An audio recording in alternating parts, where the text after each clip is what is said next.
It's interesting how when our beautiful black women wear their hair in dreads, locks, natural curls, braids, are seen as politically radicalizing their hair and using it to radicalize their political views, their social views.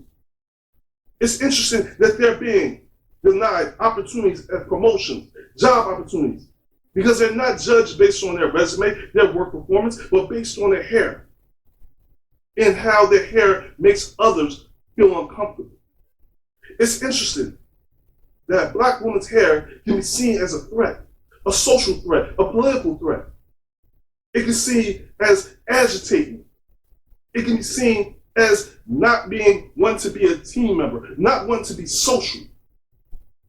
It's interesting how hair can become a weaponized, hair is being weaponized, used as a way of dialogue. It's speaking of a potential threat of damaging measures. It's interesting how a black man cannot wear his hair in braids or dreads because then he's deemed as a thug, as someone who's potentially causing danger or has the threat of causing harm.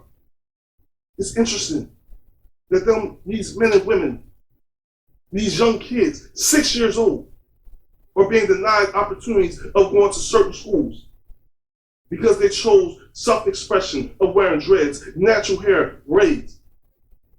They're being banned from sporting events, forced to forfeit matches, forfeit games because they have braids, dreads, long hair. It's interesting.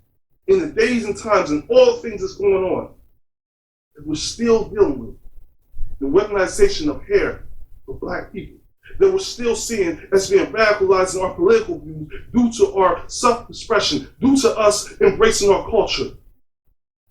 What's left to steal? What's left to take? Why is our hair being weaponized?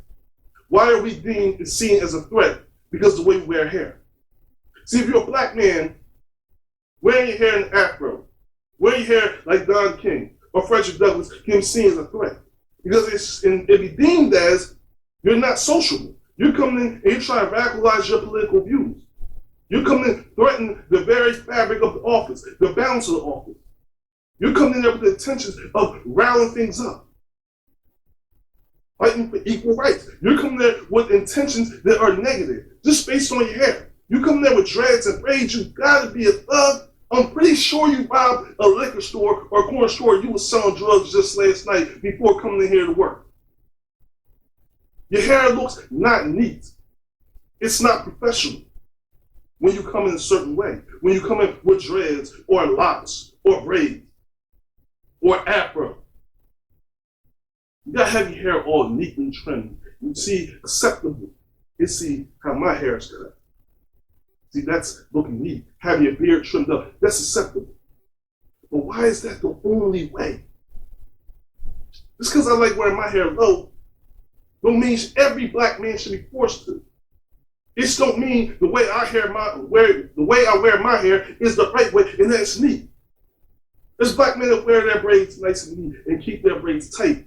Keep their dreads looking good, keeping them looking fresh, keeping their locks looking fresh. But see, it doesn't matter how they keep their hair because it's still deemed as a political threat. As some way they're trying to push their political agenda, their aggressive, radicalized political agenda. The fact of the matter is they're coming to shake up the office. They're not interested in being part of the team.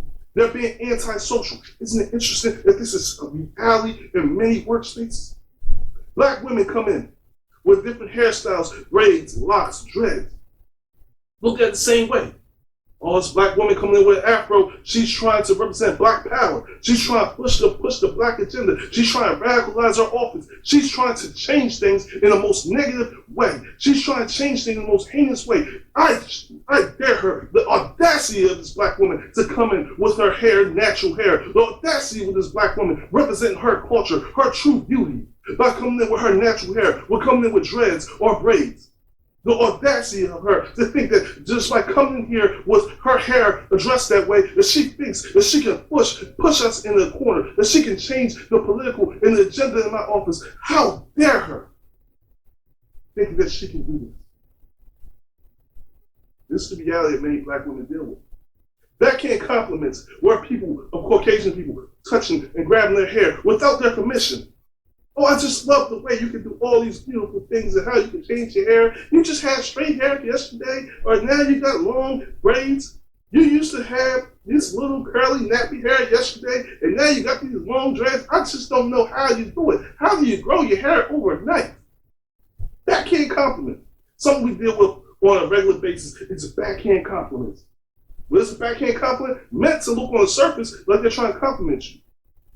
Give you praises on your hairstyle and the uniqueness of your hairstyle while touching your hair inappropriately because they didn't ask to touch your hair. Walking up behind you, feeling and touching on your hair just because they want to know the texture, because they're interested in texture, but never asked you for permission to touch your body.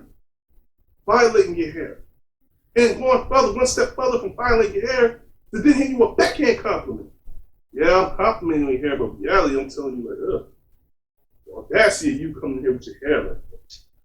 Doesn't look neat. Doesn't look professional. You should change that.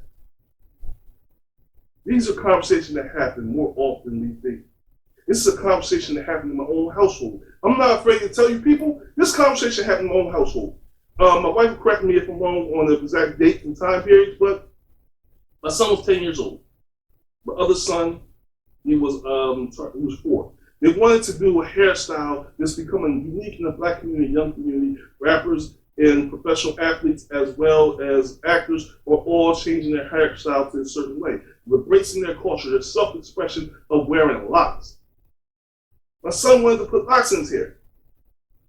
I immediately disputed my wife. Me and my wife had a conversation like, no, I don't agree with this. My wife said, why don't you agree with him putting locks? What's wrong with him putting locks in his hair? Growing hair and put locks in. My reason was, because he's going to look like every other Black man out here. My son's 12 years old now. He's almost as tall as me. And my natural reaction was, I'm not afraid to say it, was like, he's going to look like a threat. He comes out here, I got to prepare him for life outside these walls. I got to prepare him for how society is going to look at him. They see him, this 12-year-old boy who's almost 5 feet tall, walking around with long dreads in his hair or locks in his hair. He matches the description of every Black kid or 90% of Black kids out here, Black men out here. He represents the description of that Black kid that may have robbed that liquor store, robbed that convenience store. He fits the description. My reason was like, man, I gotta protect my son. Nah, I don't think the dread should be put in there. My wife said, well, he's not worried about representing the description of these Black kids. He's worried about representing himself, his self-expression, embracing his culture. It's not about everybody else. It's about your son. I had to stop and think about it. And I had to say to myself, am I any better than any of these other people, these Caucasian people, these people in jobs who are discriminating against people?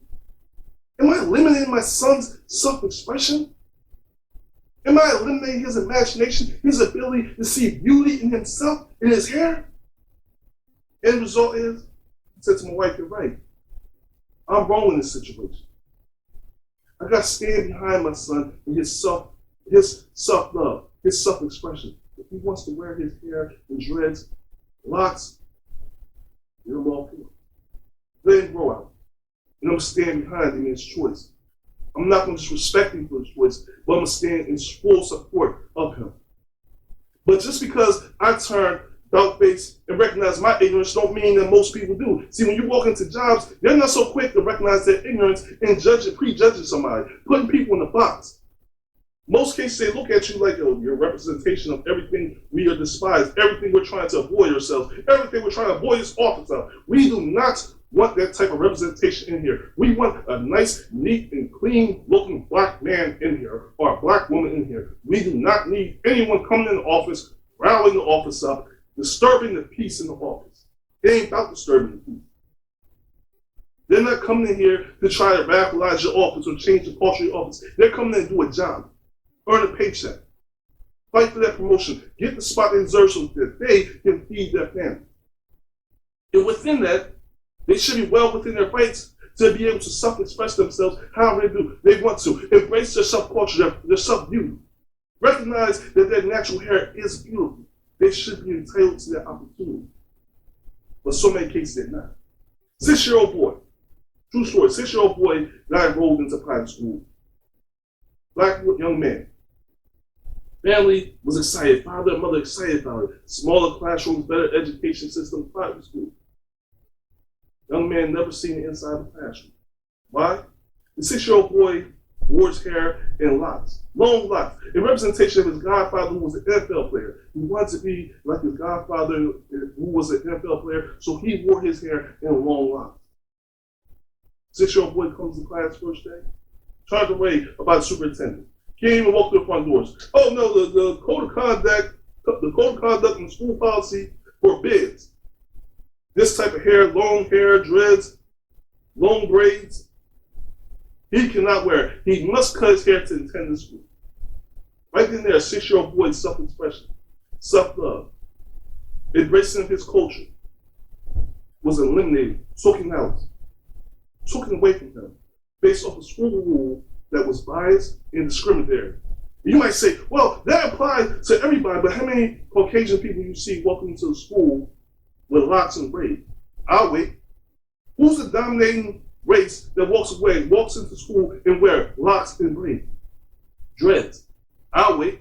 So let's cut all the bullcrap and all the sidestepping to act like, yo, this is a rule that was designed for everybody, and let's focus on the truth. And the facts of the matter is that rule was explicitly placed for black people who want to come in and self-express themselves, represent their culture and self-love by wearing dreads, braids, or locks. Let's be real, people. High school wrestler from New Jersey. Referee stopped him before attending his match, told him he had to cut his braids out or forfeit the match. Why? What unfair advantage did this young man braids give him? What unfair advantage did his hair give him in the wrestling match? Did it give him strength? Did it give him strength that no one knew about? Did it make him stronger? Was it intimidating his opponent to the point that his opponent could not focus and fight the match? What was it? I mean, it's happened years ago, at least 6 years ago? And I still don't even understand what unfair advantage was his hair giving him. Of course, the referee was banned for 2 years from officiating matches, but that's not the point. The fact of the matter is, it doesn't change the fact that this young man cut his braids, was forcibly humiliated in front of a whole gym full of people, of fans, of his peers, forced to cut his hair off because this referee seen his hair as some kind of threat or unfair advantage. What is it? What is it, people? Because I'm just having a hard time understanding what is it about hair that's being used to weaponize and cause such a threat that's so intimidating by a certain race. What is it? The NBA changed their rules, and of course, once again, wink, wink, they changed their rules because they wanted a more professional setting where they basically changed where you have to change the way you dress, you can't wear jeans, you can't wear hoodies, you basically can't dress how I'm dressed right now. That come in with professional, come in with suits. If you're sitting on the sideline, you can't sit on the sideline with a hoodie and chain. And I understand most of y'all gonna say, well, it's a job. You gotta look professional with the job. You can't sit at your job with a chain and hoodie on. Says who? Some jobs you can. Some jobs you can dress down and dress how you like. But it's the NBA. They're paid millions of dollars. They should come there and look professional. They shouldn't look like thugs. There go that word again, thugs. Another word for niggas. That's what it really means. Underlying word definition, unofficial definition for thug is nigger. Okay? So basically what they're saying is they shouldn't come there dressed and looking like niggers. Okay? Allen Iverson was the lead in charge of this. Come there with his braids. Come there with his style, his unapologetic style of hip hop. Representing and embracing his culture, his black culture from his hood, from his neighborhood. Come there playing his way. Oh, we can't have that. And man, you'll say, well, no, it wasn't that. It was that Allen Iverson just didn't practice. Remember, he was up at the press conference and he said with practice, he made that big thing about practice. It's still a big meme. It's still a big chip. He was just talking about, we're talking about practice. Well, shoot. If Allen Iverson was talking about practice, and the issue was the fact that he didn't want to practice, like, God damn. All right, my French. But this same dude took a team that wasn't that good and that didn't have many stars, had an outdated center of Dikembe Mutombo, but y'all don't watch basketball or sports. Outdated center, a bunch of just regular role players, took them to all NBA finals and even stole one game against one of the most dominating centers and most dominating team in NBA history. Stole the game. He won the MVP that year. Well, we talking about practice? So damn, if he did all that and didn't practice, well shoot, I gotta side with him a little bit on this one. I hate to see what he did, but he really did practice. Or maybe practice wasn't the issue. The issue was that he was starting to change the tide of how people looked at sports, how black people started to embrace their hairstyle, embrace their culture, and wanted to walk around with braids like Allen Iverson. Wanted to walk around dressed like Allen Iverson, wearing his sneakers, wearing the same clothes as Allen Iverson. And for a sport where a lot of fans and a lot of the endorsements are coming from white businesses and white people, we can't have that. We can't have this man walking around with these hairstyles. These hairstyles are threatening. They're a representation of a thug. Here we go again with this damn word, cold word, nigger. And he's coming in with this radicalized hairstyle, influencing our youth to the point that Colin Kaepernick, y'all didn't see the documentary? Spoiler alert, on Netflix, Colin Kaepernick did a short series on Netflix, spoiler alert, turn this off if you haven't watched it yet. He went through a similar issue. He expressed they went through a similar issue. Watching Allen Iverson when he was in high school, he said, yo, I want to get these braids. I want to embrace my culture that I don't know of, and I want to get these braids. But his adopted white parents didn't understand it. His baseball coach didn't understand, why are you dressing like a thug? Why are you wearing this thug hairstyle? You need to take them braids out if you're going to play on my baseball team. But why? Similar going back to that wrestler, did those braids give him unfair advantage? Maybe those braids made him faster than everybody else on the team, made him hit harder, made him throw faster, made him catch better. Maybe those braids gave him some type of unfair advantage that we're just not aware of. Maybe they give him some type of superpower that we're not aware of. This is apparently what hair does. This is why the hair is being weaponized, because apparently it gives us some type of unfair advantage that we just aren't aware of. Colin Kaepernick was forced to not only take out his braids to cut his hair. And as he said, he never put braids back in until he got into the NFL.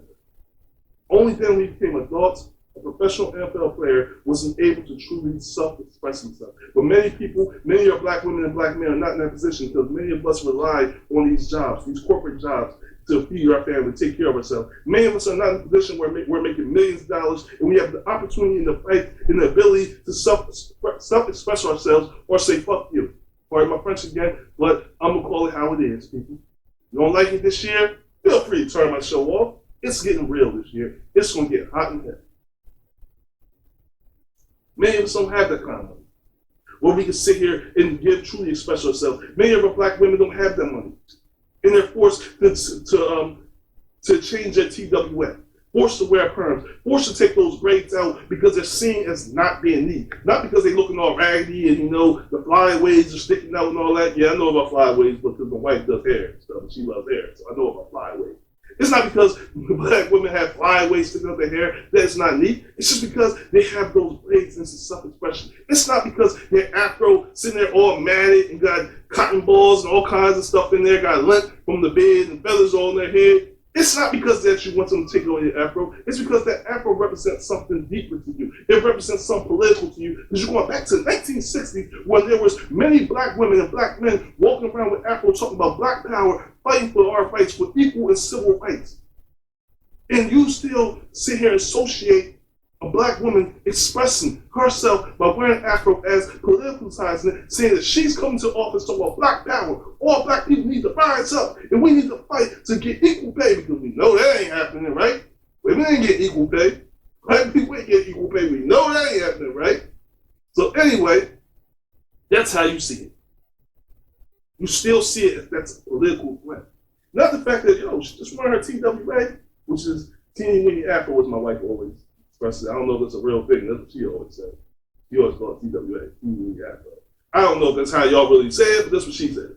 But the fact that she's just wearing an afro just because it's her self-expression, it's just how she likes it. She's embracing her natural hair. Just because she wants to wear her natural curls don't mean that she's coming there with the political size reason of sitting here radicalizing the political views or changing the culture. Just because she's coming there with locks, or that man's coming there with locks or dreads in their hair, man or woman, doesn't mean that they're trying to isolate themselves to be non-social. It's not a meaning of them saying, yo, I don't want to be talked to, I don't want to be bothered, I don't want to talk to black people. No, it's a representation of them embracing their culture. It's a representation of them embracing their own self-expression. It's a representation of them expressing their own self-unity. And it's amazing that no matter what I say, what you say, what we say, no matter how we put it and how we turn it and twist it, it just ain't going to change the views of certain people. But understand something too.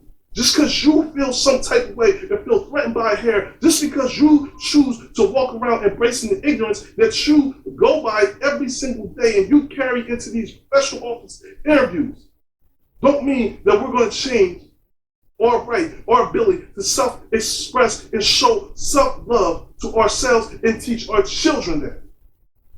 Just because you're going to give us opportunities, then we're going to need to find the places that will give us opportunity. I don't want to be a part of no culture, no company, no team, no school that doesn't want me. And what I mean by wanting me, I don't mean me as being, me because I'm good on my paper and I got a good education, I got a good head on my shoulders, I'm smart, I'm a hard worker. No, I'm not talking about that me. I'm talking about the me, that everything that comes with me. I'm talking about my own self-expression. I'm talking about the way me embracing my culture, my roots, my love. I don't want to be a part of no company, no organization that doesn't want to respect and embrace me. I don't want to be part of no company, organization, no school, no team that pushes discrimination, that doesn't support self-love, self-expression. I don't want to be a part of it, people. I don't want to be a part of it. And you shouldn't either.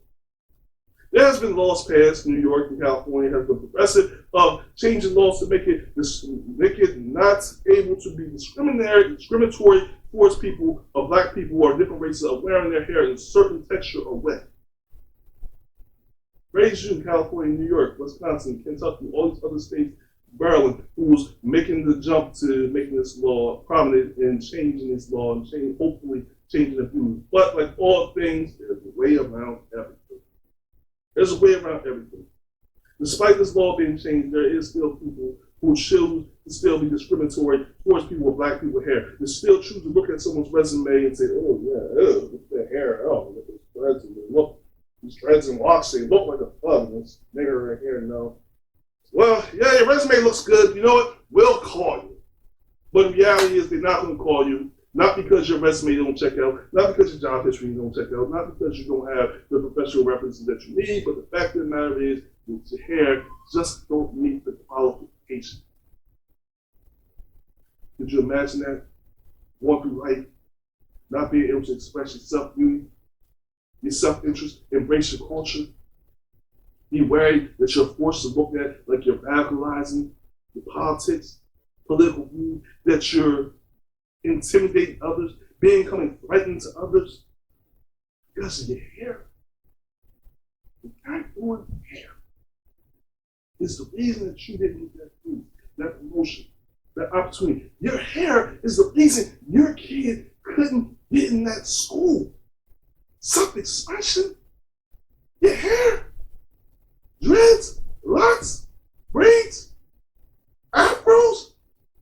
This is threatening and intimidating to you that you're going to avoid me of an opportunity because I got braids.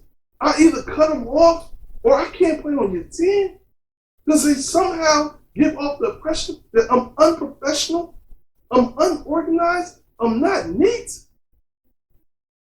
So the fact that I got this nice suit on, well-ironed, nice shoes, I'm dressed to the T, they don't qualify for nothing. The fact that my job history has been of nothing but exceptional don't qualify for nothing. My hair is the weapon that you're using to keep me away from reaching my greatness, keep me from keeping me down. When does it stop? When does it change people? I can't change the minds of other people, and truthfully, fighting is exhausting. And I'm tired. When I tell you I'm tired of trying to change people's perspective and opinion on things, I'm tired. I'm not interested in changing perspective. What I am interested in is my black women, my black men, black young men and women. Exercise your right, your freedom to express yourself, to love yourself, to appreciate your curl, your natural hair. Exercise your right to wear the afro, your dreads, your locks, and support others who have those same views. Because if you trample on one or more rights or views to self-expression, embracing our culture or self-love, then the fact of the matter is, you begin to trample on all of our views and all of our children's views. It's time for American people to wake up and to see that our hair, black people's hair, is not a representation of our political views, is not a representation of our social views, but of our self-expression or embracing of our culture. It's our power. And you will never be able to take our power. I want to thank you for joining me for another episode of Past to Present Podcast. I'm your host, Alan Gray. Thank you for watching the show, listening to the show, wherever you listen to it, where you subscribe to the podcast. Remember to download, to like, comment, subscribe to this channel, whether it's on YouTube or Spotify, wherever it is. This is going to be an amazing, interesting year, and the gloves will come off, and we're going to talk about some real topics, some interesting stuff. And if you are faint at heart, or a little shaky and rumbly and tumbly, then maybe you shouldn't listen to this show. But until next time I talk to you, or I see you people, I only got one thing, or a couple things left to say, y'all. Stay woke, stay focused, most importantly, stay tuned. Peace.